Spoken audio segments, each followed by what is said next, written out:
اس کا دن چھوٹا ہو جائے گا.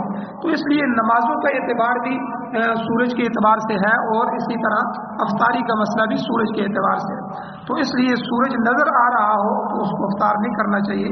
اگر سورج اس کے سامنے غروب ہو رہا ہو تو چونکہ جہازوں میں 20-20 22 گھنٹوں کے سفر ہوتے ہیں فضا کے اندر، یہ پوری ایک معاملات ہیں، اس لیے اس میں ان چیزوں کا خیال رکھنا چاہیے. اور اگر اسی طرح کسی نے غلطی سے غروب سے پہلے روزہ کھول لیا تو چونکہ وہ کفارے سے بچ جائے گا کہ اس سے غلطی ہو جائے گی لیکن اس کا روزہ چلا جائے گا، اس لیے اس پر قضا واجب ہوگی، بعد میں وہ قضا رکھے. اسی طرح کسی غیر مسلم کی دی ہوئی چیز سے روزہ افطار کرنا یہ جائز ہے شرعاً، اس میں کوئی حرج نہیں ہے، لیکن 2 شرطیں ہیں. ایک شرط یہ ہے کہ اس کی طرف سے مسلمانوں کے دینی معاملات میں اثر انداز ہونے کا اندیشہ نہ ہو. یہ نہ ہو کہ وہ آپ کو کوئی چیز دے اور پھر بعد میں احسان بھی جتلائے، یا اس کے بعد جو ہے وہ دینی معاملات میں کوئی کام ایسا کرے کہ جس کا میں دین کا نقصان ہو. اور دوسری چیز یہ ہے کہ غیر مسلم جو چیز دے رہا ہے وہ حلال بھی ہو یا حرام نہ ہو.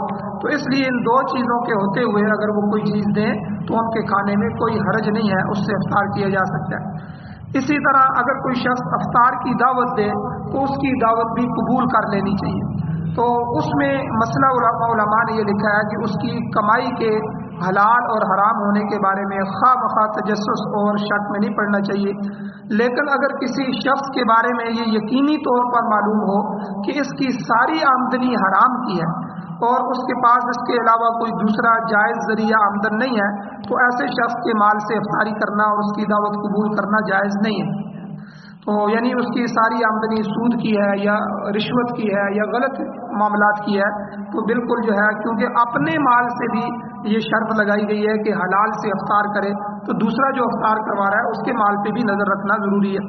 البتہ اگر کسی شخص کی آمدنی حلال اور حرام دونوں طرح کی ہے اور یقینی طور پر یہ معلوم نہ ہو رہا ہو کہ اس نے حرام آمدنی سے افطاری کا انتظام کیا ہے یا حلال آمدنی سے کیا ہے، تو ایسے شخص کے پاس افطاری کرنے کی گنجائش ہے، لیکن اس سے بھی بچنا جو ہے یہ زیادہ افضل ہے. تو اس لیے چونکہ یہ عبادت ہے تو عبادت میں یاد رکھیں حلال اور حرام کو دیکھا جائے گا. ہم جو حج کرتے ہیں، عمرہ کرتے ہیں یا قربانی کرتے ہیں، ان میں بھی اپنا ذاتی پیسہ اگر حرام کا ہے وہ اللہ کے ہاں قبول نہیں ہوگا. تو اس لیے افطاری جو ہے، چونکہ اس کا بھی حکم یہ ہے کہ حلال مال سے افطاری کی جائے، تو اس لیے کوئی دوسرا افطاری کروانے والا ہو تو اس کے مال کو بھی دیکھا جائے گا. اسی طرح عام حالات میں مسجد کی حدود کے اندر کھانا پینا مکروہ ہے، البتہ ضرورت کے موقعوں پر اعتکاف کی نیت کے ساتھ مسجد میں کھانے پینے کی گنجائش ہے. جن آدمیوں کی افطاری مسجد میں کروائی جائے ان کو پہلے بتا دیا جائے کہ بھئی آپ مسجد میں اعتکاف کی نیت کر لیں. تو اعتکاف والے کے لیے جیسے اجازت ہوتی ہے، وہ جتنی دیر کے لیے نفلی اعتکاف کریں گے ان کے لیے بھی اجازت ہو جائے گی. لیکن اس میں شرط یہ ہے کہ مسجد کی صفائی کا مکمل خیال رکھا جائے. لہذا مسجدوں میں جو افطاری کا انتظام کیا جاتا ہے اس میں بہتر صورت تو یہی ہے کہ اگر مسجد کے ساتھ کوئی کمرہ ہے، برآمدہ ہے، کوئی ہال ہے تو وہاں افطاری کا انتظام کیا جائے. لیکن ایسی اگر کوئی صورت ممکن نہیں ہے تو مسجد میں بھی انتظام کرنا جائز ہے، لیکن مسجد کے آداب کا، مسجد کی صفائی کا، ستھرائی کا مکمل انتظام ہو اور جو ہے اس کے لیے پورا خیال رکھا جائے، چونکہ یہ مسجد کی کو گندہ کرنا یہ مسجد کے آداب کے خلاف ہے. اسی طرح ہمارے ہاں جو ہے وہ افطار پارٹیاں ہوتی ہیں بہت ساری، ان میں یہ ہے کہ اللہ تعالیٰ کو راضی کرنے کے لیے کسی کو روزہ کھلوانا، اس کا افطار کروانا یہ بڑے ثواب کا کام ہے. لیکن اس کے لیے ضروری یہ ہے کہ یہ نیک عمل فیشن کے طور پر نہ ہو اور فخر کے لیے نہ ہو، ٹھیک ہے. اور اسی طرح اس کے پیچھے مفاد پرستی کا دخل نہ ہو. اور روزہ افطار کرانے میں جو ہے ایک مقاصد میں سے ایک مقصد یہ بھی ہے کہ غریبوں کی، غرباء کی غمگساری ہو، ان سے اظہار ہمدردی ہو. اس لیے افطار کروانے والوں میں غریبوں، محتاجوں، یتیموں، مسکینوں، بے آسروں اور نادار لوگوں کو بالکل ہی نظر انداز نہیں کرنا چاہیے. آج کل جو افطار پارٹیاں ہوتی ہیں ان میں بہت سی شرعی باتیں بھی موجود ہے. شرعی طور پر نمبر 1، بعض جگہ افطار پارٹیوں میں مردوں اور عورتوں دونوں کو جو ہے دعوت دی جاتی ہے، ان کا اختلاط ہوتا ہے، یہ جائز نہیں ہے. ایسی افطار پارٹیوں کو قائم کرنا اور ان میں شرکت کرنا یہ جو ہے گناہ ہے اور دوسرے آدمیوں کا ان سے بچنا ضروری ہے. بعض جگہ اجتماعی افطاری کے لیے چندہ اکٹھا کیا جاتا ہے، جس میں جو ہے وہ زور دیا جاتا ہے، بعض کو زبردستی یا مجبور کیا جاتا ہے۔ یاد رکھیں جو ہے احادیث میں موجود ہے کہ کسی مسلمان کا مال اس کی رضامندی کے بغیر حلال نہیں ہے۔ بعض دفعہ جو ہے لوگ نماز نہیں پڑھتے، اجتماعی افطاریوں میں افطاری میں لگے رہتے ہیں اور وہ جماعت رہ جاتی ہے، ٹھیک ہے، یہ بھی سخت جو ہے وہ گناہ کی بات ہے۔ اور اسی طرح جو ہے فخر کے لیے کیا جائے، میں بھی افطار کروا رہا ہوں، یا کسی پر احسان کیا جائے اور غریبوں کو نہ بلایا جائے، تو اس میں بھی برکت نہیں رہتی۔ اللہ تعالیٰ سے دعا ہے اللہ تعالیٰ ہمیں عمل کی توفیق عطا فرمائے۔